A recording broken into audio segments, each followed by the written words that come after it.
ये आकाश अपनी video on करें। आकाश। हाँ। कल सर ने भी कहा था ना सभी को।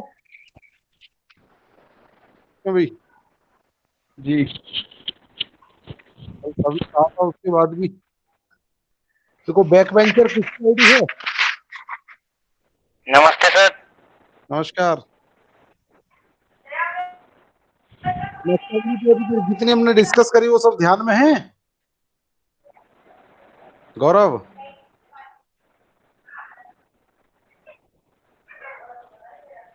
क्या सुनाई दे? मेरी आवाज आ रही है? Yes sir.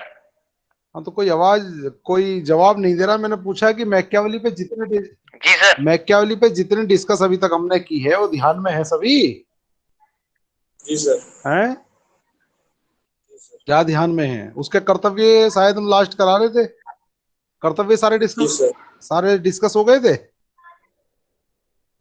बारह। हैं? 12 टोटल नंबर ऑफ ड्यूटीज 12। हो गए थे सब? जी सर, उसके जो राजा के द्वारा कर्तव्य वगैरह। हम्म। जी सर, कुछ रह रहे थे शायद लास्ट के। जो बता रह रहे थे मुझे बताते चलो, मैं उन्हें डिस्कस कर लूं। और आज इसको आधुनिक चिंतक इसको क्यों कहा जा रहा है उसके दो तीन पॉइंट्स रख के आज इसको समाप्त करेंगे ना। और कल से हम हॉब्स शुरू करेंगे। ठीक है? हाँ रजत, कौन कौन से रह रहे थे?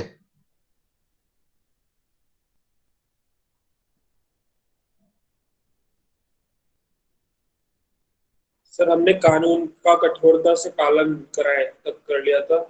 हाँ। सैनिक शक्ति का विस्तार, युद्ध जैसी स्थिति बनाए रखे, व्यापार व वाणिज्य का विकास, कला व साहित्य में रुचि रखे और चापलूस लोगों से बचे। ये डिस्कस हो गया था सब?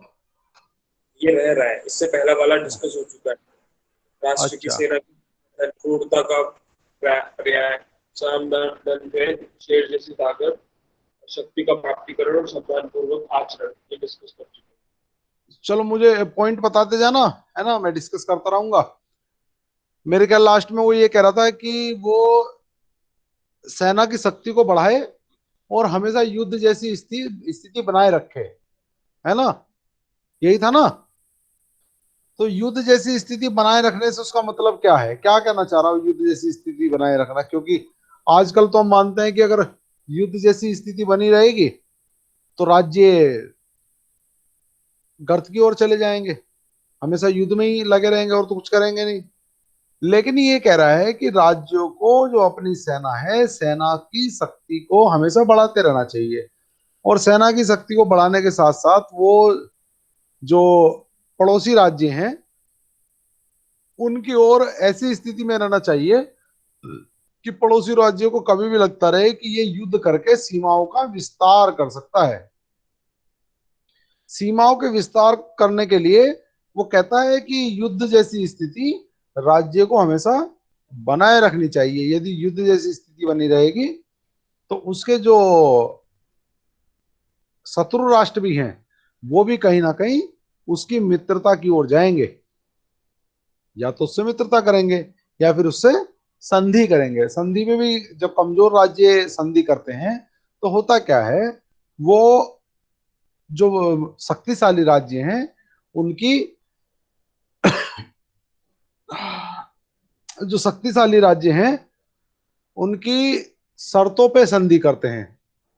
भाई सपोज कीजिए आज अगर हम किसी छोटे राज्य के साथ संधि करते हैं तो हम संधि करेंगे उस आधार पे जिससे हमारी कोई लाभ हो रहा होगा। है ना?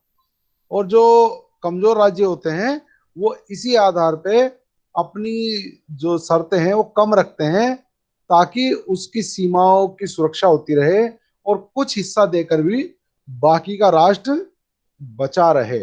बाकी के जो राज्य की जनता है, जो खनिज संपदा है, जो संसाधन है, उनका जो इस्तेमाल है वो वही राष्ट्र करता रहे जो कमजोर है। कुछ शर्तों के साथ संधियां हो जाती हैं और संधियों पे जो संधि तय होती है, जो शर्तें लगाई जाती हैं, उन शर्तों को कमजोर राष्ट्र लगातार पूरा करते रहते हैं। और यदि संधि को कहीं समाप्त करने की कोशिश की जाती है, उसके चीजों को मानना बंद कर दिया जाता है। जो शर्तें उस संधि में रखी गई थी, यदि उनको मानना बंद कर दिया जाता है तो होता क्या है कि जो ताकतवर राष्ट्र था वो फिर धमकी देता है और युद्ध जैसी स्थिति बना देता है कि हम आपसे जो संधि हुई थी आप उसको मान नहीं रहे हो, इसलिए हम सीमाओं का गमन कर लेंगे, है ना। तो इसीलिए वो कहता है कि राष्ट्र को युद्ध जैसी स्थिति बनाए रखनी चाहिए। युद्ध जैसी स्थिति का मतलब वो अपनी सेना को प्रत्येक क्षण प्रत्येक पल तैयार रखे कि वह किसी भी समय युद्ध में जा सकती है। वो हमेशा सेना को कहीं ना कहीं युद्ध अभ्यास कराता रहे, सेना को खाली ना बैठने दे। सेना युद्ध अभ्यास करती रहेगी तो सेना को युद्ध करने का अभ्यास रहेगा, और जब युद्ध करने का अभ्यास रहेगा तो सीमाओं पे वो अपने राष्ट्र की सीमाओं की सुरक्षा तटस्थता से, कड़ाई से कर सकेगी, ईमानदारी से कर सकेगी, पूरी ताकत के साथ करेगी।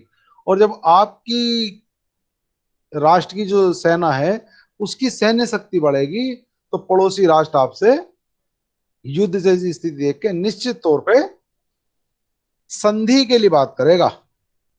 और जब संधि होगी तो एक तो आपके जो राष्ट्र के हित हैं वो निश्चित तौर पे पूरे होंगे, दूसरा आपके जो सर गुड मॉर्निंग। जो आपके सर दोबारा से स्टार्ट कर दो प्लीज। साक्षी अभी करेंगे दोबारा, ये आगे का पॉइंट करेंगे ना, अभी खत्म होने वाला है। मैं समझा दूंगा, बाद में से समझा दूंगा। वैसे बात ये कर रहे थे कि युद्ध जैसी स्थिति बनाए रखना चाहिए, और जब युद्ध जैसी स्थिति बनी रहेगी तो निश्चित तौर पे राष्ट्र के जो हित हैं वो आपके पूरे होंगे और राष्ट्र का सीमाओं का विस्तार होगा, और सेना भी आपकी शांत नहीं बैठेगी। रजत कुछ कहना चाह रहे हैं? चलिए अगला पॉइंट कौन सा था गौरव?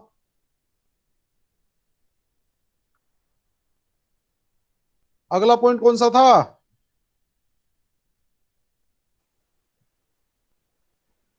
व्यापार व वाणिज्य का विकास। वो कहता है कि एक राजा का कर्तव्य है कि अपने राज्य में व्यापार और वाणिज्य का विकास करे, व्यापारियों को प्रोत्साहन दे, आवश्यकता पड़े तो व्यापारियों को धन उपलब्ध कराए, आवश्यकता पड़े तो वो व्यापारियों को जमीनें उपलब्ध कराए। जैसे हम आज भी देखते हैं ना कि फैक्ट्रियां लगाने के लिए बहुत कम दामों पर सरकारें जमीनें उपलब्ध कराती है ना,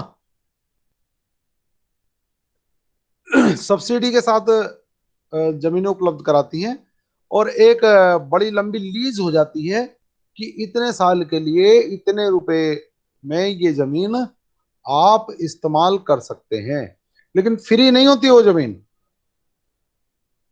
होता क्या है, जिसका दाम सपोज कीजिए 10 रुपए है तो आपको 4 या 5 रुपए में उपलब्ध करा दी जाती है कि आप अपनी यहाँ पर व्यवस्था बना लें, आप अपनी यूनिट लगा लें, व्यापार शुरू कर दें। और जब व्यापार शुरू होगा, वो इसलिए कह रहा है व्यापार को प्रोत्साहित करें, जब व्यापार होगा तो व्यापार अपने राष्ट्र में अपनी जनता के काम में आएगा। जैसे आजकल हम बात करते हैं भारत की, कहते हैं आत्मनिर्भर बने। अभी हमने देखा जब कोरोना पीरियड चला तो कोरोना पीरियड में हमें पीपीटी किट की जरूरत पड़ी ना। जो पीपीई किट होती थी हमारे भारत में बनती नहीं थी, हमें बाहर से लेनी पड़ी, और यहां बनती तो हमें जल्द उपलब्ध हो जाती। तो धीरे धीरे हुआ क्या, कोरोना पीरियड में ही व्यापार और वाणिज्य को जहां जैसे हम कह रहे हैं कि प्रोत्साहित करे, तो पीपीई किट बनाने वाला जो व्यापार था उसको प्रोत्साहित किया गया, सब्सिडी दी गई, और आनंद फानंद में यहाँ कई यूनिट बन के तैयार हो गई। आज पीपीई किट बनाने वाला भारत विश्व का शायद दूसरा तीसरा देश है, आपके लॉकडाउन और कोरोना पीरियड में ही। तो आज जब हम पीपीई किट बना रहे हैं तो वो हमारे लोगों के काम आ रही है, पैसा बाहर जाने से बच रहा है। दूसरा होता यह है कि व्यापार को प्रोत्साहित इसलिए भी करें कि हम दूसरे देशों के साथ, जो हमारे व्यापारी हैं, वो दूसरे देशों के साथ व्यापार संबंध बना सकें। दूसरे देशों के साथ व्यापार संबंध बनेंगे, दूसरे देशों की हम पे निर्भरता बढ़ेगी। जैसे कई मेडिसिन के क्षेत्र में देखा जाए तो भारत को कई दवाइयां ऐसी हैं जिनको भारत ही बनाता है और कोई बनाता नहीं है। और पूरे विश्व में कम लागत पर दवाइयां बनाने का जो अनुभव है वो भारत के पास है। भारत जो दवाइयां बनाता है वो कम लागत में बनती है और प्रोडक्शन जल्दी होता है। तो ऐसी कई दवाइयां हैं कि विश्व के कई देश, यहां तक कि अमेरिका में ने भी, आपने देखा होगा अभी बीच में, कैसे रविंदर, कैसे हंसी आ रही है? रविंदर को कहा किसने जोक सुना दिया, हंसी आ गई अचानक उसको। जी नहीं सर। हैं, कैसे हंस रहे हो? जी नहीं। थोड़ी देर में हंसेंगे, 5-10 मिनट का ये लेक्चर खत्म हो जाए फिर हंस लेंगे। नहीं, मुझे ऐसा ओके लगा सर। कि मैंने कुछ गलत कह दिया है, रविंद्र एकदम हंस पड़ा। मैंने कहा यार ये तो गलत हो गया आज। और ये यश की और साक्षी की वीडियो ऑफ है। कल सर ने आग्रह किया था, आप लोगों से कहा था, उसके बाद भी बंद है वीडियो, है ना। इन्हें कहना पड़ता है कि दर्शन दीजिए आप लोग, तो नहीं तब सर, दर्शन देते हैं। मेरे मोबाइल का सर फ्रंट कैमरा खराब हो रहा है, इसलिए सर वीडियो ऑफ है। भाई सब करवा ले, अटेंडेंस इसी से लगती है। जी सर। जो तुम्हारी रिकॉर्डिंग चल रही है वो तुम्हारे वीडियो रिकॉर्डर, इसी ये जो टैग आइरिस है, इसको आकाश को इसीलिए कहते हैं, कम से कम चेहरा तो दिखाई देगा रिकॉर्डिंग में, नहीं तो किसको बताते रहेंगे टैग आइरिस है कौन। जी सर। इसलिए कहते हैं, है ना। चलो, यश नागर का तो नाम लिखा रहा है, ये क्या लिखता है, यश नागर डेरियो। ये डेरियो क्या है भाई? सर गांव का नाम है। अच्छा, गांव का नाम है। मैंने कहा ये कोई नया सरनेम आया, बहुत सारे लोग लगाते हैं ना गांव का नाम। चलिए, कहाँ थे हम? व्यापार को बढ़ावा देने की बात कर रहे थे। तो जो व्यापार को बढ़ावा देने की हम बात कर रहे थे, तो जैसे अपने यहाँ दवाइयां बनाने का काम है। दवाइयों में बहुत सारे देश ऐसे हैं जो सस्ते दामों पर दवाइयां भारत से लेते हैं। अभी रूस ने वैक्सीन बनाई, तो रूस की वैक्सीन का भी न्यूज में मैं सुन रहा था। अभी कोई संधि हुई नहीं है, मैं न्यूज में सुन रहा था। हो सकता है वो पहले होने वाली चीजों का कयास लगा रहे हो। तो उन्होंने कहा कि संभवतः ऐसा हो सकता है कि वैक्सीन, जो रूस की वैक्सीन है, उसका प्रोडक्शन भी भारत के साथ मिलकर हो, क्योंकि भारत को अनुभव है दवाइयों का प्रोडक्शन। कई वैक्सीन भी ऐसी हैं जो सिर्फ भारत ही बनाता है, जल्दी बनाता है और कम दाम में बनाता है। तो हो सकता है कि भारत के साथ मिलकर के वो वैक्सीन का प्रोडक्शन रूस शुरू करे, जिससे कि मार्केट में जल्द से जल्द और कम दामों पर आ सके। यहाँ एक तो लेबर सस्ती मिल जाती है, कई चीजें और हैं, तो उस नाते दवाइयों का प्रोडक्शन सस्ते में हो जाता है। तो इसलिए वो कह रहा है कि अगर एक राजा अपने इस कर्तव्य का निर्वहन करेगा कि वो व्यापार को बढ़ावा देगा, तो आपको व्यापारिक संबंध बनाने का मौका मिलेगा दूसरे राष्ट्रों से। जब दूसरे देशों के साथ आपका व्यापारिक संबंध बनेगा, तो व्यापारिक संबंध आपका सैन्य भी बनेगा, सांस्कृतिक भी बनेगा, और एक मित्र की भांति दूसरा राष्ट्र आपके सुख दुख में खड़ा होगा। आप अपने पड़ोसी को लगातार कुछ ना कुछ दे रहे हैं, पड़ोसी से लगातार कुछ ना कुछ ले रहे हैं। मैं ये तो नहीं कहता कि कभी मन मुटाव नहीं होंगे, झगड़ा नहीं होगा, लेकिन वो इतना जरूर रखेंगे कि भाई अगर झगड़ा हो गया, मोनू इसमें, गौरव में, रजत में, तो दोनों एक दूसरे से ये जरूर ध्यान रखेंगे, यार इसने मुझे चीनी दी थी और मैंने इसे पत्ती दी थी, कम से कम सर फोड़ते वक्त ये ध्यान रखो कि ज्यादा ना फूट जाए। ऐसा भी होगा डंडा सर फोड़ने के लिए उठाए तो रख देंगे कि नहीं यार मत फोड़ो, हो सकता कल को फिर इसके बच्चे खेलते मिले और फिर हमें इससे दूध मांगने की जरूरत पड़ जाए और गौरव फिर चीनी मांगने आ जाए। भाई गौरव से लड़ाई हुई है, बच्चों से थोड़ी हुई है। कल को घर में से कोई और आ सकता है कि लो भाई चीनी खत्म हो गई, रजत के घर से कोई और जा सकता है, लाओ भाई पत्ती खत्म हो गई, तो मित्रता फिर बन जाएगी। नहीं, क्यों रजत? तो इसलिए वो कहता है कि व्यापार को बढ़ावा दें। व्यापार को बढ़ावा देने से कई राष्ट्र आपके साथ आएंगे। जैसे हम इंटरनेशनल रिलेशन में पढ़ते हैं, है ना, अंतरराष्ट्रीय संबंध जो स्थापित होंगे वो आपके आपकी जरूरतों के हिसाब से डेवलप होते हैं। तो राष्ट्र भी अपनी जरूरतों के आधार पर दूसरे राष्ट्रों से संधि करना आरंभ करेंगे। वो ऐसा आरंभ करेंगे कि जिन चीजों की हमें आवश्यकता है वो हम दूसरे राष्ट्रों से ले लें, और जिन चीजों की दूसरे राष्ट्रों को आवश्यकता है हम बदले में उसको वो वस्तुएं उपलब्ध करा दें। इससे अंतरराष्ट्रीय संबंध बनेगा, और राजा की जो पहुंच है, राजा का जो व्यक्तित्व है, जो ख्याति है, वो अन्य राष्ट्रों में भी फैलेगी और एक दूसरे की ताकत का हमें पता होगा। आवश्यकता अगर पड़ी, युद्ध जैसी स्थिति दूसरे राष्ट्रों के साथ बनती है, तो निश्चित तौर पे जो राष्ट्र आपके मित्र राष्ट्रों के रूप में खड़े हैं, जिनके साथ आपके व्यापारिक संबंध चल रहे हैं, वो राष्ट्र आपकी मदद के लिए सेनाएं भेजेंगे। अभी चीन के साथ चल रहा था, चल क्या रहा था, चल ही रहा है, था नहीं है कह सकते हैं। विश्व के लगभग 15 देश ऐसे हैं जिनका चीन के साथ सीमाओं को लेकर विवाद चल रहा है। तो आपने देखा होगा कि जो अमेरिकी नौसेना है, अमेरिका ने अपने युद्धपोत लाकर चीन के आसपास खड़े कर दिए, है ना। चीन का तो उसके साथ कोई विवाद नहीं है जमीनी, वैसे विवाद तो उसके वैचारिक विवाद उसके शुरू से चले आ रहे हैं, क्योंकि इनका तो जन्म ही वैचारिक विवादों पे हुआ है। हाँ हेलो सर। सर सर आपकी वॉइस क्लियर नहीं आ रही, बीच बीच में पता नहीं कट जाती है, ऐसा लगता है कोई बटन वगैरह दब रहा है या तो सिस्टम वगैरह का कुछ ऐसा लग रहा है, टू टू भाई करके मेरे तो आवाज हाथ आती भी है। दोनों ऊपर है, ऐसे उठा के करूँ हाथ? चलो, सर पता नहीं कुछ कट रहा है, कुछ ऐसी आवाज आ रही है बीच बीच में, कट जाती है एकदम से। अब क्लियर है? सर आवाज तो क्लियर है, जैसे आप बीच में बोलते हाँ हैं ना तो फिर पता नहीं अचानक से कट जाती है फिर बहुत सारी आवाज, चलो, पता नहीं लग पाता आपने आधा क्या कह इस दिया। बार जैसे ही कटे हाथ खड़ा कर देना ना, सारे मत करना, कोई एक कर देना, ठीक है सर। या सारे भी करो तो कोई बात नहीं, मुझे पता लग जाएगा आवाज कट गई। क्या बात कर रहे थे यार हम? हाँ, जैसे चीन चीन की हम बात कर रहे थे, तो हमने देखा कि चीन के विवाद में भारत का विवाद ज्यादा बड़ा, गलवान घाटी के विषय में। तो समुद्र में लगभग 1 किलोमीटर की दूरी पर अमेरिका ने चीन के युद्धपोत के सामने अपने युद्धपोत लाकर खड़े किए, जिसमें कि अमेरिका का कोई सीमा विवाद तो वहां है नहीं।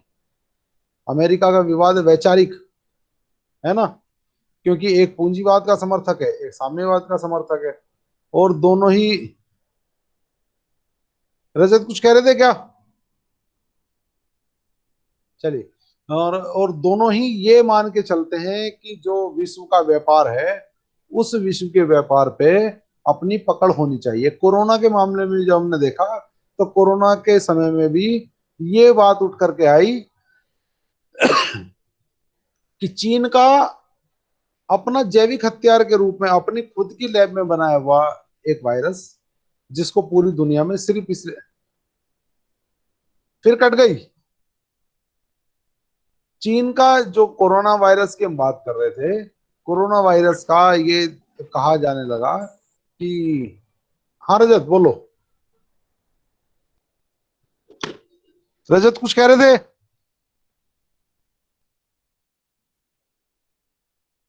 रजत का मुझे लग रहा नेटवर्क में प्रॉब्लम है, रजत की फोटो एक जगह चिपक गई है, रुक गई। तो कोरोना वायरस के बारे में भी ये कहा गया, अमेरिका ने कहा कि चीन ने अपनी ही लैब में बनाया और अपने व्यापारिक लाभ के लिए, पूरी दुनिया पे सत्ता जमाने के लिए अपना वायरस को वहां से लीक करा दिया, और तब तक दुनिया को नहीं बताया जब तक कि वो पूरी तरह दुनिया में फैल नहीं गया, जिसमें कि कहते हैं कि नवंबर 2019 में चीन में पहली मौत हो गई थी। है ना। पहला केस वहां आ गया था और शायद दिसंबर में पहली मौत हुई है, नवंबर में नहीं हुई थी। चीन में के नवंबर में पहला केस आया और दिसंबर में पहली मौत हुई। उसके बाद भी जब दिसंबर जनवरी तक पूरी तरह फैलने लगा, उसके बाद भी चीन ने किसी को बताया नहीं कि इस तरह की बीमारी है और इस तरह का वायरस है जो लगातार स्प्रेड कर रहा है, व्यक्ति से व्यक्ति में जा रहा है। उसके बाद भी चीन से लगातार दूसरे देशों को आने जाने वाली इंटरनेशनल फ्लाइट्स चलती रही, उसने बंद नहीं किया। ये क्या था? चीन का भी कहीं ना कहीं यही मानना था कि जब वायरस फैलेगा तो हम इतनी बड़ी मात्रा में व्यापार करेंगे। आपने देखा भी कि वो अचानक उसी समय उसकी कई कंपनियों का जो व्यापार था और जो जीडीपी थी और उसकी इकोनॉमिक ग्रोथ रेट था, चीन का अचानक बढ़ना शुरू हो गया। मार्च अप्रैल मई तक हमने खूब देखा कि चीन का वो ऐसे समय में जब पूरे विश्व का व्यापार बंद है, ऐसे समय में उसका इकोनॉमिक ग्रोथ रेट बढ़ना शुरू हो गया, इकोनॉमिक ग्रो कर रही है। तो ये क्या था? ये सिर्फ जो मैकियावेली ये कहता है कि व्यापार को बढ़ावा दें, ये सिर्फ और सिर्फ व्यापार को बढ़ावा दिया गया। उस समय उसने पीपी किट, मास्क लोगों को सप्लाई करना शुरू कर दिए। और सप्लाई करते वक्त जैसा यहाँ भी मैकियावेली का एक फंडा अप्लाई होता है। मैकियावेली कहता है कि राज्य के हित में सोचें, उसकी इकोनॉमी बढ़ाने के लिए सोचें, नैतिकता और धर्म को छोड़ दें। तो यहाँ साफ देखने को मिल रहा है कि चीन ने नैतिकता को छोड़ दिया। पीपीई किट जितने देशों को गई वहां से न्यूज में रोज शिकायत मिलती थी, रोज आता था कि फटी हुई किट्स हैं जिनको यूज नहीं किया जा सकता। तो नैतिकता के आधार पे तो ये गलत है। लेकिन अगर मैकियावेली के आधार पे चले, मैकियावेली कहता है कि आप नैतिकता को छोड़ दें, नैतिक हो अनैतिक हो जो भी हो, सिर्फ और सिर्फ राज्य को बढ़ाने के लिए हो। आपका राज्य प्रचंड ऊंचाइयों को छूना चाहिए, विस्तार होना चाहिए, उसकी इकोनॉमी ग्रो करनी चाहिए। तो ऐसा ही चीन ने भी किया, नैतिकता को छोड़ दिया। आपने देखा कि बहुत सारे देशों को पाकिस्तान से खबर आई थी, उसने जो हमारे पहनने के कपड़े हैं उनके मास्क बना के भेज दिए। बिल्कुल अनैतिक कार्य। लेकिन उसके पीछे उसका जो हित है वो सीधा सा ये है कि लगातार राज्य की इकोनॉमी ग्रो करती रहे, इकोनॉमिक ग्रोथ बढ़ती रहे। और बढ़ेगी कैसे? जब हम व्यापार को बढ़ावा देंगे। तो इसीलिए मैं क्या कह रहा है कि एक राजा का कर्तव्य है कि आप वाणिज्य को और व्यापार को लगातार बढ़ावा देते रहें। आज अगला पॉइंट क्या है? कला व सं- कला और साहित्य में रुचि रखें। हाँ, वो कहता है कि एक राज्य को ऐसा, एक राजा को क्रूर होना चाहिए, राजा को दूरदर्शी होना चाहिए, राजा को अर्थशास्त्री होना चाहिए, लेकिन उसके साथ साथ उसको कला और साहित्य का रुचिकार भी होना चाहिए। उसकी जो प्रतिभा है, जो उसकी रुचियां हैं, वो कला में भी होनी चाहिए। कलाकारों को भी उसको लगातार बढ़ावा देना चाहिए, क्योंकि कला स्थापत्य ही आपकी सदियों तक जीवित रहती है। राष्ट्र समाप्त हो जाते हैं, लेकिन जो कला स्थापत्य है वो बहुत लंबे समय तक जीवित रहता है। हम आज भी देखते हैं जब कहीं खुदाई होती है तो पुराने समय की कला स्थापत्य हमें नमूने देखने को मिलते हैं कि खुदाई में मिले हैं। ये कहाँ के हैं? मिस्र के हैं, रोम के हैं। ऐसा ही वो भी कहता है कि कला स्थापत्य को, संगीत को, साहित्य को लगातार बढ़ावा देना चाहिए। इन लोगों को बढ़ावा देंगे तो एक तो जनता में निरस्ता नहीं आएगी, राज्य में जो निरस्ता है वो समाप्त होगी। लगातार राज्य में क्या कहते हैं उसको, मनोरंजन के साधन सामने आते रहेंगे और जो मनोरंजन के साधन सामने आएंगे तो पूरी तरह से निरस्ता समाप्त हो जाएगी। वो राजा को भी ऐसा ही कहता है कि राजा को समय समय पर समय निकालकर कला और स्थापत्य का और संगीत का सहारा लेना चाहिए, जिससे मन मस्तिष्क एकदम शुद्ध रह सके।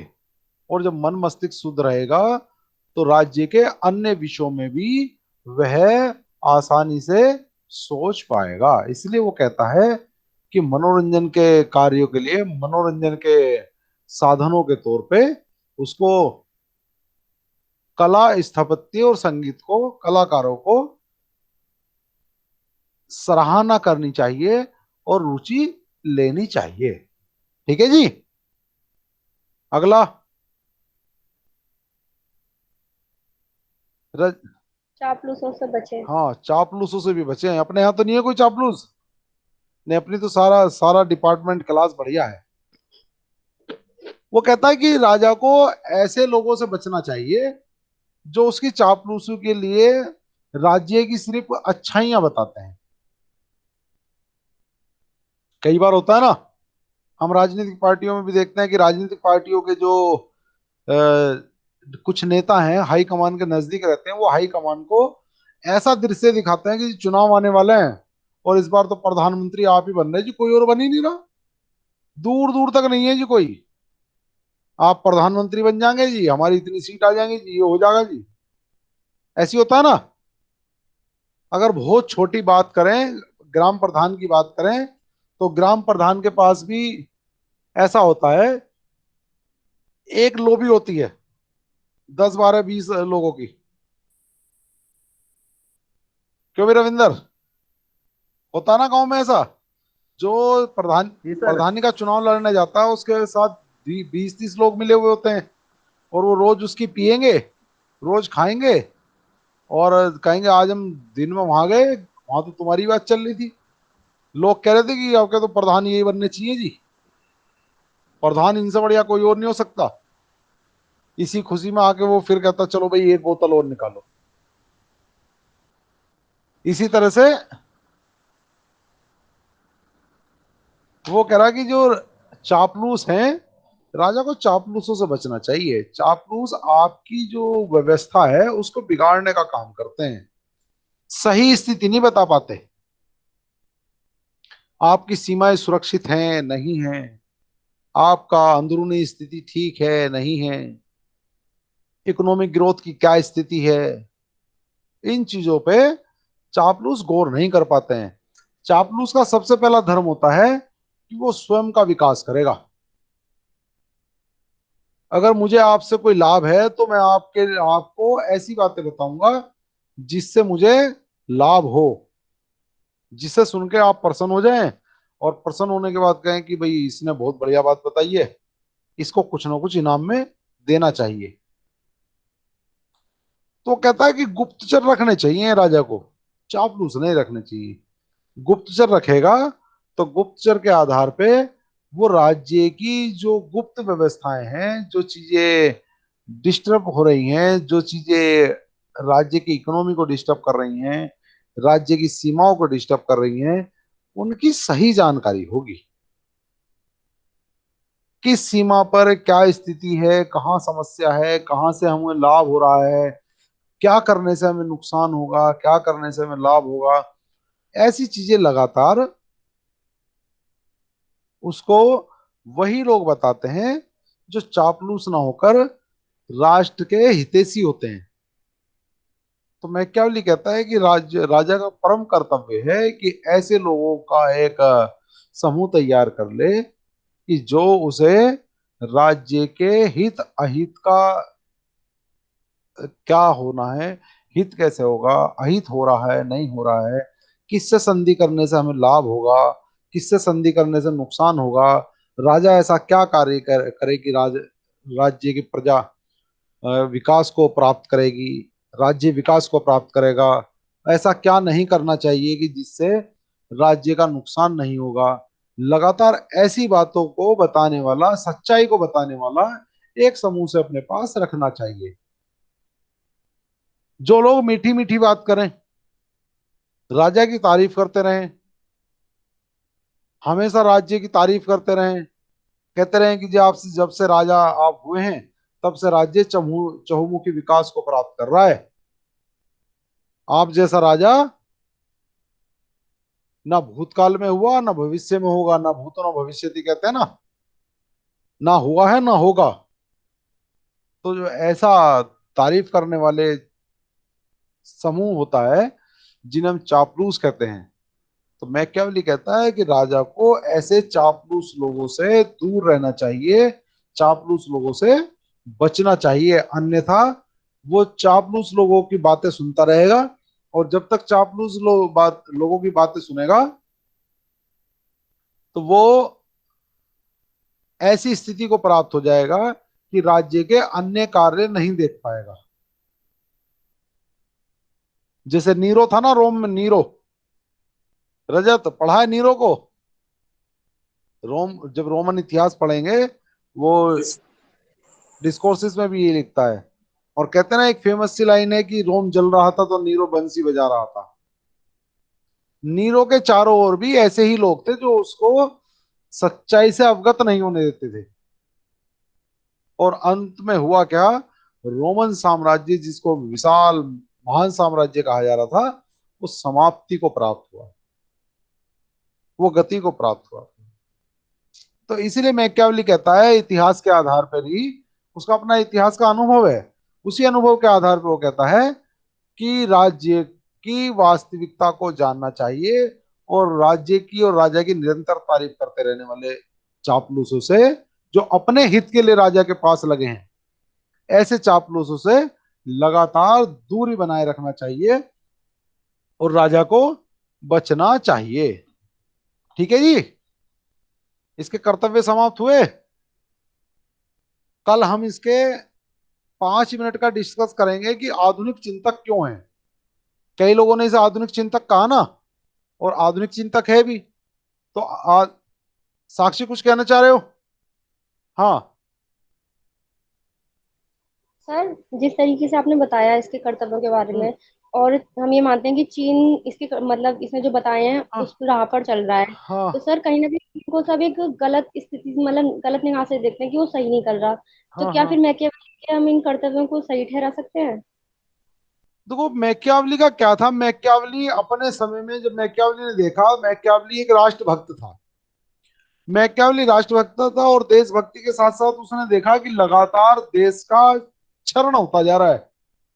जो इटली एक महान वो हुआ करता था, एक महान राज्य हुआ करता था, वही इटली छोटे छोटे समूह में टूट गया है, 5 हिस्सों में टूट गया है इटली। और जब 5 हिस्सों में इटली टूट गया है, तो अब वो चाह रहा है कि किसी भी तरह से ये जो 5 हिस्से हुए हैं, ये एक हो जाए। अब ये हुआ क्यों?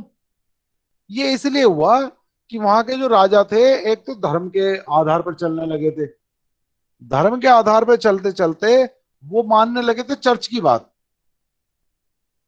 और धर्म को मानना वो नैतिकता मानते थे कि जो धर्म है उसका पालन होना चाहिए, और राज्य में सिर्फ वही काम होने चाहिए जो नीति संगत है, जिन्हें नैतिकता कहती है। जहां अनैतिकता आ जाए वो काम नहीं होने चाहिए।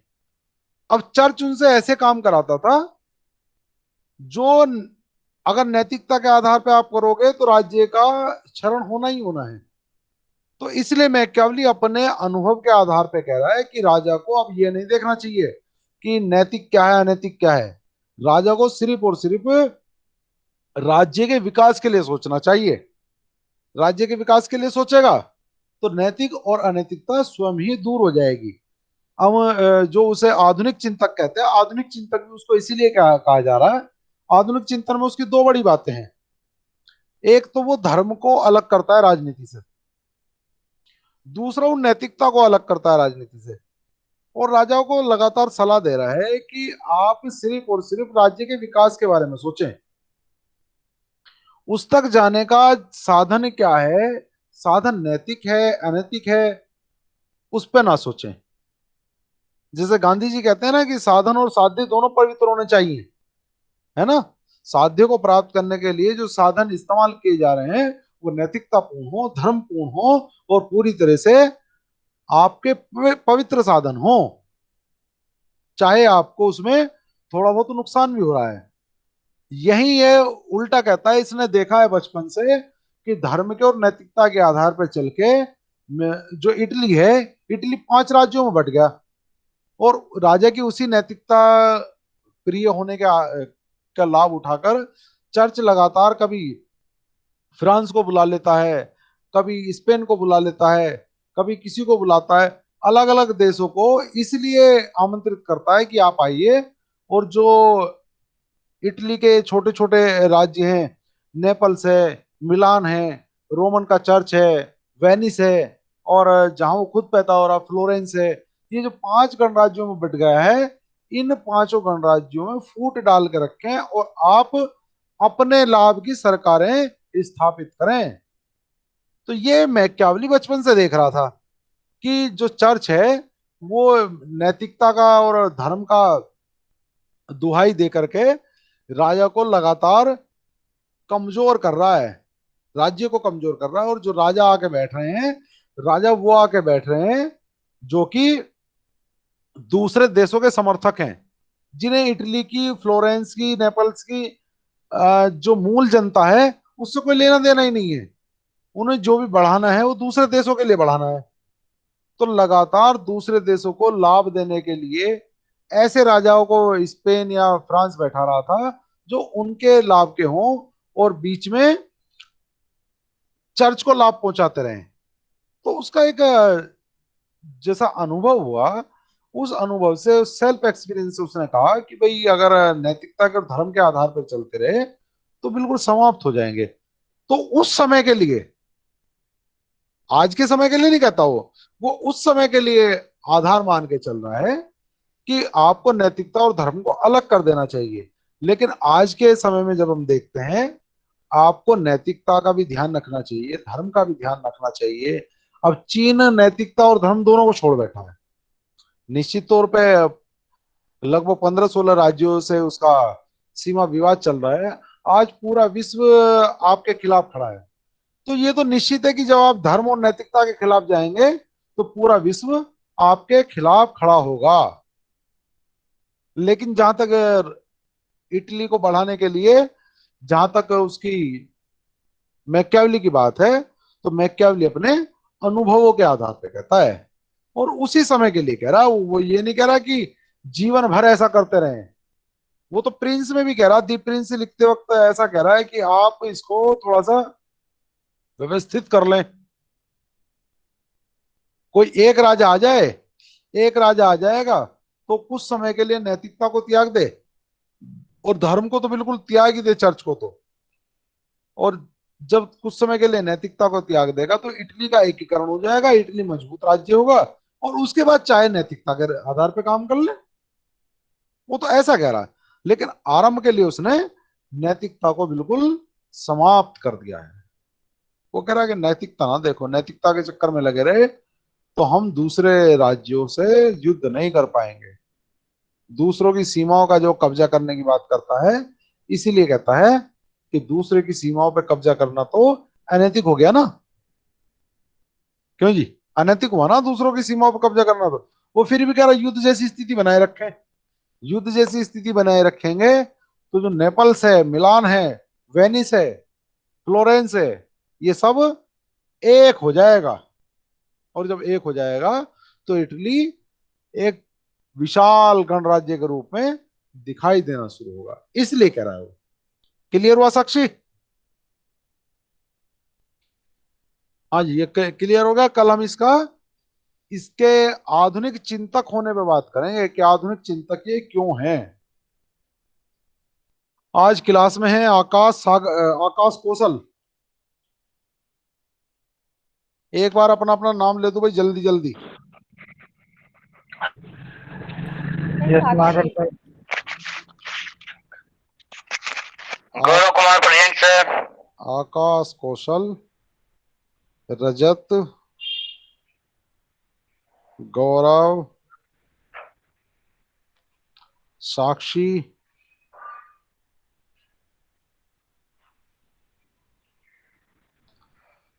यस नागर।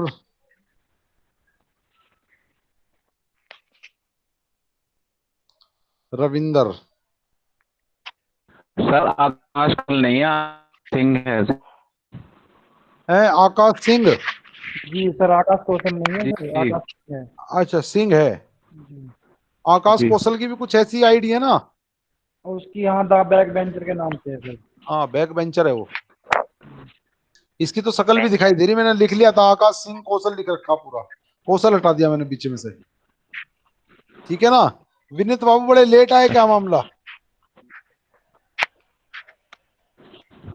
अनम्यूट कर लो पहले, अनम्यूट कर लो। सर विनीत ज्वाइन नहीं हो पा रहा, ग्रुप में डाल रहा था कि सर ज्वाइन नहीं हो पा रहा। कुछ ज्वाइन नहीं हो पा रहा, क्या क्या समस्या थी? कनेक्टिविटी पे सर प्रॉब्लम कर रही होगी इस वजह से।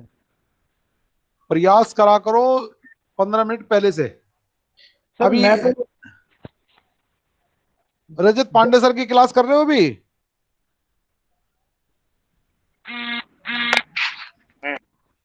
नो सर, रजत पांडे सर की क्लास नहीं कर रहे इस समय सर। अब आप 10 बजे। गुड।